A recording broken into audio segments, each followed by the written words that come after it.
Yo les bladers, c'est Ryuk Shinigami, comment ça va? Aujourd'hui, on se retrouve pour la première partie de l'unboxing du B140 Random Booster volume 15 que j'ai acheté en full set. Donc, qu'est-ce qu'un Random Booster? Au Japon, ils font ça, vous avez une boîte et vous recevez une toupie au hasard parmi 8 toupies disponibles. Sauf qu'il y a certains vendeurs sur eBay qui proposent de vendre le full set. Donc ils regardent, ils achètent un gros stock et ils vous vendent une toupie de chaque et c'est ce que j'ai fait. Donc on va les déballer tous ensemble. Et dans la première partie, on va en déballer 4 et dans la deuxième partie 4 aussi. Dans la deuxième partie, je ferai intervenir 2 invités spéciaux. Je vous laisse voir. De toute façon, là c'est la première partie. Bon visionnage. Donc les bladers, voici les 4 toupies qu'on va unboxer aujourd'hui. Je vous laisse la surprise, moi je sais lesquelles il s'agit, mais bon, c'est toujours mieux pour vous. Allez, go go go! Bon, premier pack, qu'est-ce qu'il y a dedans? On va le savoir tout de suite. Eh bien les gars, cette première toupie, elle envoie du lourd. Il s'agit de Slash Ashura avec le disque 5 et le Driver Quest. Oh, ce layer, qu'est-ce qu'il est beau. Un de mes plus gros coups de cœur, les tricolores magnifiques. J'aime trop le violet sur les baies. Alors non pas parce que je suis une fille, d'habitude j'aime pas le violet, mais sur les baies je trouve que ça rend trop beau. Oh là là, et celle-là je vais mettre les stickers. Oh, comment elle est belle. Donc, Slash est une base d'attaque qui est originairement celle de Slash Valkyrie. Ce sont des ailes faites pour le contact, le smash, qui vont venir burster ou éjecter l'adversaire. Ensuite, dessus, on a le weight Zan, qui est le même weight que Ace Dragon. Donc, un classique pour le moment, parce que bon, il n'y en a que 3 qui sont sortis. Et sinon, au niveau de la Gatinko Chip, on a la Gatinko de Ashura. Donc, la Gatinko Chip de Ashura est connue pour avoir plus de dents que par exemple Dragon ou Slash Valkyrie, mais des dents qui sont plus faibles. Notamment, regardez, là, celles de Slash Valkyrie sont quand même vachement carrées et vachement épaisses en comparaison. Donc voilà, le layer Slash Ashura. Ensuite, on a le disque 5 qui est un core disque sur lequel on peut donc adapter une frame qui est disponible maintenant sur pas mal de toupies, comme par exemple Blast Genius, vu qu'il est sorti sous la saison 2 Beyblade Burst God. Puis, on a le Driver Quest, ou le fameux Driver Ventouse qui est sorti à la base sur la fameuse Orbegis. Ce driver vient se coller au stadium. Par contre, ce qui est dommage, c'est que vu qu'il est pas très large, quand la toupie commence à être déstabilisée, elle penche, et quand la ventouse se décolle, bah, la toupie elle roule clairement sur le côté, ça fait une B-Wheels quoi. Alors, ouais, les clics sont vraiment faibles, par contre il y en a plus. Donc voilà, maintenant les Gatinko Chip proposent ce genre de compromis entre la hauteur des dents et le nombre. Soit vous en avez peu, mais elles sont grosses, soit vous en avez beaucoup, mais dans ce cas-là, elles sont fines. C'est à vous de savoir, c'est encore un élément de customisation rajouté pour cette saison Beyblade Burst GT. Donc voilà ce que ça donne avec les autocollants, j'ai pas mis ceux sur la Gatinko Chip, mais ça rend super bien. Par contre, je continue de le dire haut et fort, je déteste mettre les autocollants. Et maintenant, toupie suivante. Et boum! Il s'agit de la fameuse Dead Hades toupie que je voulais absolument. Donc, Dead Hades en recolor, disons vert foncé, un peu kaki, et violet, je trouve que ça rend super bien. À la base, Dead Hades est une toupie exclusive de Random Booster, donc son layer est assez rare et c'est la première fois, il me semble, qu'il sort autrement que de son propre Random Booster. Voilà les dents. Alors par contre, Dead Hades est connu pour avoir de très faibles dents, ce qui fait que là, pour le coup, avoir un driver dash, et je vais revenir dessus après, lui offre un grand avantage. Ensuite, on a le fameux disque 8 dash, avec son poids tout vers l'extérieur qui est sorti à l'origine sur Geist Fafnir. Et donc, bon là, je lui avais rajouté sa frame proof. Voilà, j'ai rien de plus à dire sur ce disque. Ensuite, on a la frame Expand, que je n'avais pas, qui est la frame qui apparaît sur la toupie exclusive du Random Booster, je ne sais plus combien, celui de Air Knight. C'est une frame qui est assez large, hein, qui veut avoir son poids sur l'extrémité. Elle est assez circulaire, mais pas autant que Proof, dans le sens où elle est plate sur le haut et sur le bas. Et pour finir, on a le Driver Extreme Dash. Donc le Driver Extreme, je l'avais déjà, mais regardez.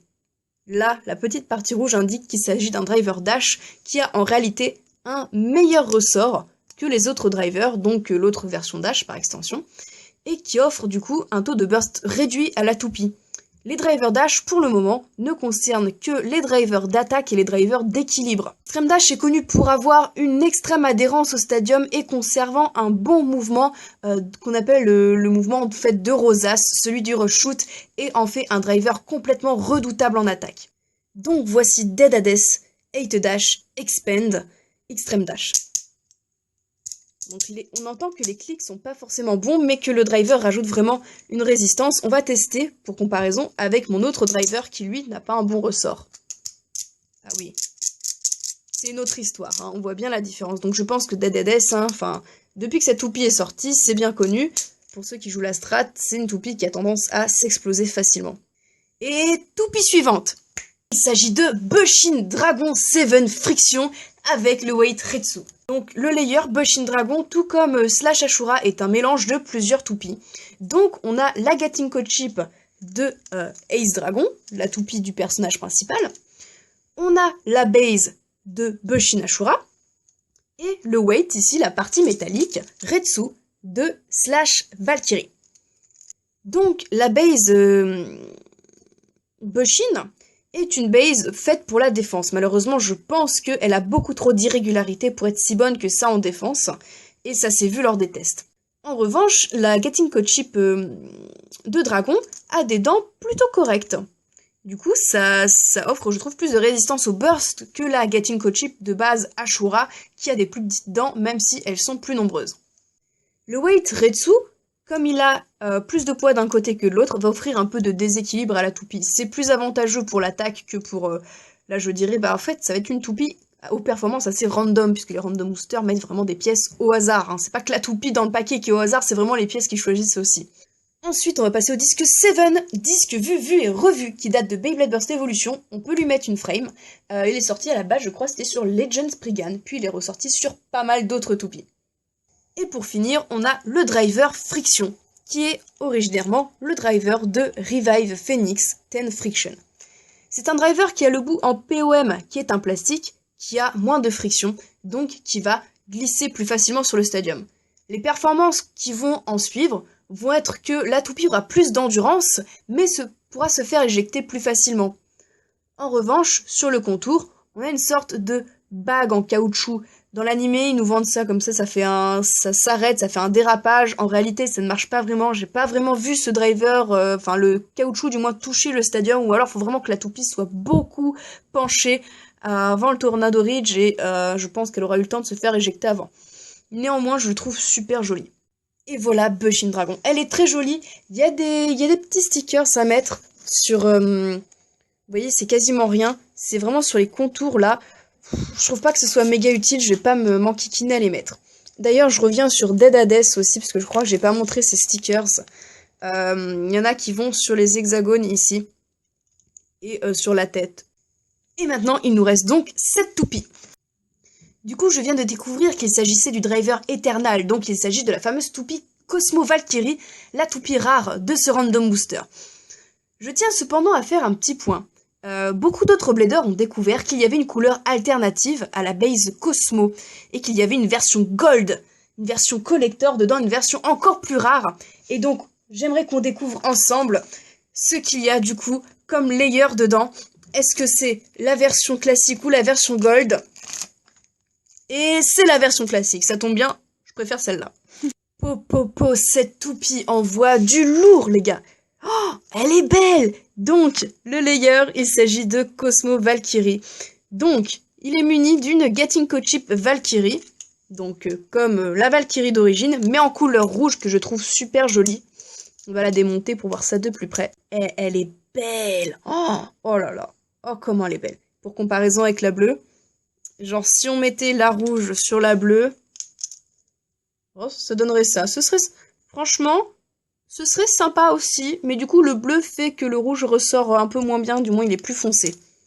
Donc voici la fameuse Gatinko Chip avec ses dents toutes carrées de Valkyrie, qui sont au nombre de 2, donc ça fait 2 clics.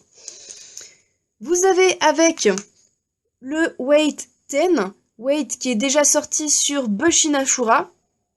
Donc ce qui est bien, c'est que du coup, avec Slash Ashura, qui a la Gatinko Chip de Ashura, Bushin Dragon, qui a la base Bushin, et le Weight 10, je peux complètement reconstituer le layer de Bushin Ashura. Donc ce weight du coup a les fameux 4 hexagones, mais ils ne sont pas reliés sur les côtés comme Retsu et Zan.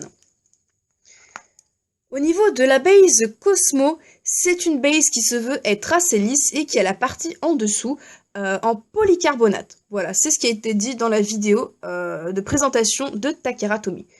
Je pense que par on va dire, sa forme assez régulière et on va dire ses reliefs quand même assez lisses, elle va être bonne en endurance. Et vu que l'adversaire du coup a peu de possibilités de s'accrocher dedans, peut-être qu'elle va être bonne en défense aussi. Pour l'instant on a peu de tests parce que cette toupie vient tout juste de sortir, alors je ne me prononcerai pas concernant les performances. Ensuite on a le disque 11, disque très léger, un peu inutile sur lequel on peut mettre une frame. Je dis qu'il est peu utile parce qu'il est très léger et du coup bah... Quand on essaie d'avoir des toupies de plus en plus performantes, c'est dommage, mais je sais, c'est le metagame qui veut ça. Les toupies ont tendance à être beaucoup plus lourdes, et ça fait que les disques légers sont peu utilisés. Et pour finir, on a le driver Eternal. Donc, driver qui, à la base, est sorti sur cette toupie Archer Hercules 13 Eternal. Driver très joli, mais hormis ça, c'est un peu comme le driver Revolve, mais avec, là, la roulette autour, qui est en POM, la même matière que friction, donc un plastique qui va réduire la friction avec le stadium et donc augmenter l'endurance. Donc la toupie, basiquement, quand elle va être en rotation, elle va être sur la petite pointe orange, et quand elle va se déséquilibrer, elle va venir rouler et retrouver son équilibre grâce à la roulette, qui fait que ce driver n'est pas si dégueulasse que ça en Life After Death, donc en capacité à tenir en fin de rotation. Voici la belle Cosmo Valkyrie 11 Eternal 10. Voilà, c'est dans cet ordre-là qu'il faut énoncer les pièces qui composent une toupie du système Beyblade Burst GT. Et vous savez quoi? Ces toupies, eh ben, elles sont tellement belles qu'on va les tester. Du coup, c'est parti les Bladers, on se retrouve pour le test des Beyblade. Donc on va commencer par Cosmo Valkyrie 11 Eternal, qui devrait avoir un mouvement plutôt statique. Hyper vitesse. Voilà, toupie qui va se stabiliser au centre grâce à son driver Eternal. Ensuite, on va tester Dead qui, grâce à son driver extrême, devrait avoir un mouvement assez agressif. Vitesse. Voilà, typique de extrême. Lancé en rush shoot un peu foiré, je vais l'admettre. Puis on va tester Bushin Dragon qui, avec friction, c'est pareil, devrait être un peu comme Eternal, se stabiliser au centre assez vite. Vitesse. Alors, vu que la friction est réduite, elle glisse sur le stadium, donc son mouvement de déséquilibre va la faire se mouvoir, mais voilà, elle se stabilise et franchement, elle est super jolie en rotation.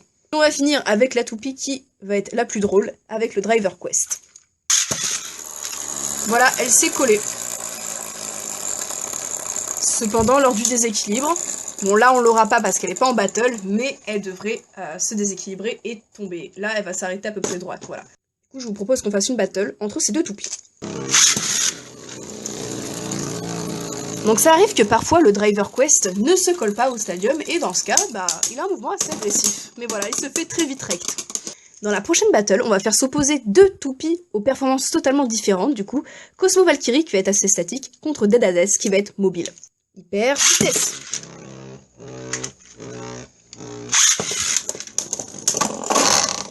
Et Cosmo Valkyrie s'est fait éjecter. Du coup les Bladers, je vous laisse sur ça. Merci d'avoir suivi cette vidéo qui est un peu longue.